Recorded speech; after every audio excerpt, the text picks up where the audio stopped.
Yep.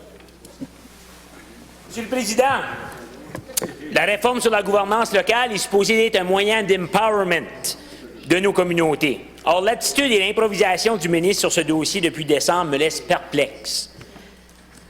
Échéance arbitraire, décision arbitraire, réponse bête à des questions légitimes et improvisation laisse présager que le ministre a perdu le contrôle du dossier. La coopération et la bienséance semblent avoir été remplacées par la défensive hostile et une écoute sélective. Bien que l'idée de la réforme a été bien accueillie, l'exécution met en péril ses efforts partout en province, même chez les convaincus.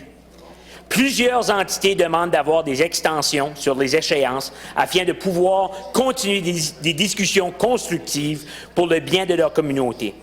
Est-ce que le ministre sera à l'écoute? Ma question pour lui est qui mène cette réforme et s'il s'agit encore de lui, pourquoi ce changement d'attitude et d'ouverture? Minister of Local Government. Merci beaucoup, Monsieur le Président. Puis aux membres, c'est une très bonne question. Je peux vous dire qu'on travaille avec nos communautés. Il n'y a aucune improvisation qui a été faite. Comme vous le savez, on a une échéance qui est agressive. On a consulté pour la dernière année avec les gens. On a mis des comités de transition en place. Est-ce que c'est facile de faire le changement? Non, c'est pas. On l'a vu hier, la question de Madame de la députée du Madawaska-les-Lacs pour le lac Baker. Est-ce que c'est facile? Est-ce que c'est facile de transiger, puis de changer, puis travailler dans une autre entité? C'est pas facile. Puis c'est des grosses décisions. Mais c'est du leadership qu'on fait tout de suite, nous autres. On l'a pris. Puis les échéanciers qu'on a mis en place, oui, c'est agressif. Il y a certaines personnes qui manquent pour du temps.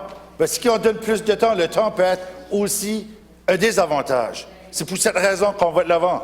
Pourquoi on fait la décision pour la prochaine génération et non celle-ci aujourd'hui. Merci beaucoup, Monsieur le Président. Prime Minister.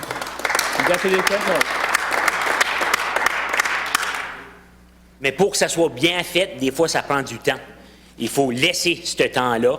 Et moi, j'ai confiance dans nos leaders communautaires qui vont travailler dans le bon sens si on les laisse travailler à un rythme qui est soutenable, Monsieur le Président. L'autre improvisation du gouvernement est dans la limite des territoires et l'extraction de la majorité des territoires contenant les ressources des limites municipales des entités proposées. Cette réforme doit avoir comme le but ultime des communautés plus résilientes, plus viables et plus démocratiques. Or, des communautés sans ressources, sans pouvoir de décision, seront empêchées de fleurir à leur image et condamnées à un rôle de gestion administratif sans autodétermination et de démocratie réellement participative. Pâturage communautaire, foresterie communautaire, collaboration avec les communautés autochtones, développement régional et lutte au changement climatique dépendent toutes d'une autodétermination face aux ressources locaux. Est-ce que cette réforme a encore comme but la résilience et la viabilité de nos communautés? Et si oui, est-ce que le ministre s'engage à remettre les Time member. Time member. Minister of Local Government. Merci beaucoup, Monsieur le Président. And as we know, Mr. Speaker, we are moving forward on reform. Why? Because we've been living on the same reform for the last 60 years. We've been talking about reform for the last 25. Is it easy to move forward? It's not. However, I have total confidence in New Brunswickers that we're going to make it through this consultation, these changes, and this evolution of the partnership between the provincial government and the municipal governments.